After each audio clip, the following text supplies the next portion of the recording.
It's not unusual to be loved by anyone. It's not unusual to have fun with anyone. Common Sense Radio. 6:50. Happy Friday, everybody. Don't forget, 8:10. We've got our Jackson Brown ticket giveaway. Annie Fry on the way at 7:30.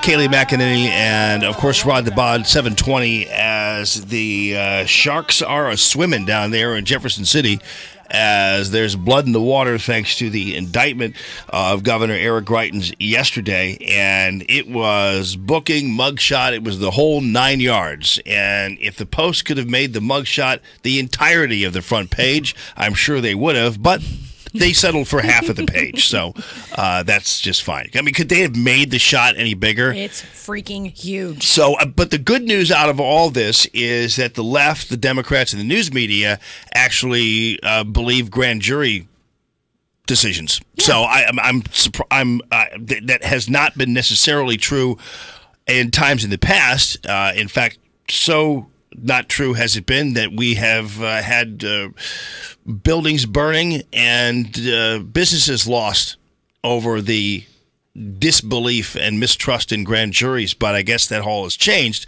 now that a Republican has been indicted by one. But we'll see. We don't know what the reason for the indictment is. What I'm saying is it because of the tape? Because if it's solely based on the tape, made by a husband who secretly was recording it while he was confronting his wife in a car over an affair, then you have to take that for what it is. And we don't know what she was saying, whether or not what she was saying was true, whether or not every circumstance of what she was saying was true or was designed to give her a way out. Mm-hmm. Was the picture taken? Was there a picture taken? And if there was one, was it consensual? And if it was consensual, did she know that the picture was out there? And did she fear that the picture would get out in any kind of other proceeding? And did she make up the story regarding it being taken without her knowledge? We don't know. Is there a photograph in the possession of somebody? Did the grand jury see a picture? There's no indication that a grand jury saw a picture. And I don't know whether normally an indictment would contain that information. I would think that you would be the indictment would be detailed. Right. Mm-hmm. The indictment is not detailed. Not at all. And that's interesting, considering that you have indicted a sitting governor, but you don't have details in the indictment. Mm-hmm. We don't know what the grand jury saw or did, and you would think that if they did, since they've indicted the governor, that you would have that information in there. But now keep in mind, the indictment is essentially a reasonable belief that there was a crime committed. Is that reasonable belief based on the tape? Or is it based on something else? It's not based on her actual testimony. They do not have a victim who is talking. So they have a tape, but anybody would tell you that the tape is hearsay. I'm talking about fundamentally in a court process, a tape like that would be hearsay. Mm-hmm. Now, people might not like that, but the tape would be considered on an evidentiary basis hearsay. So then what do they have that further puts the ball forward, or is the indictment just based on the tape? Keep in mind, too, the indictment, there's a date on there that is 12/22/17.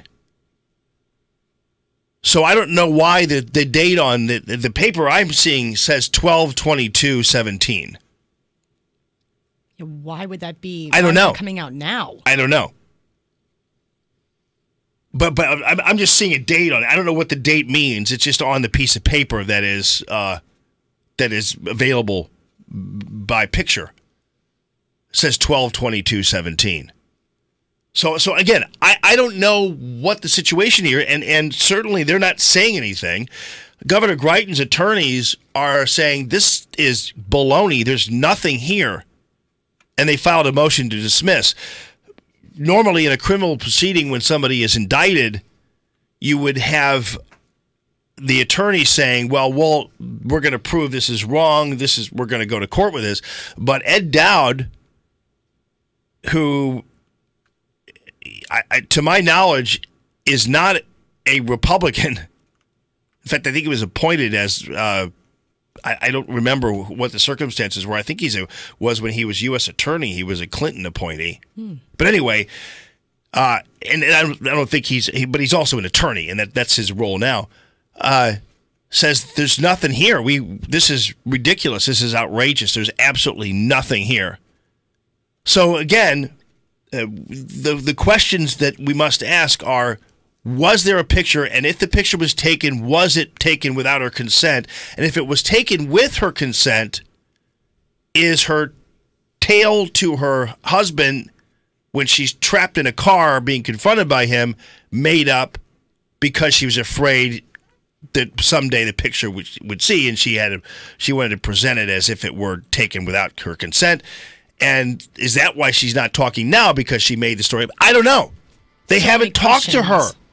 They don't have a picture, to my knowledge at least, unless they're hiding that and for later. I don't know. I'm just trying to ask the questions here that a lot of people are asking out there. Well, some people are asking out there. 9699797.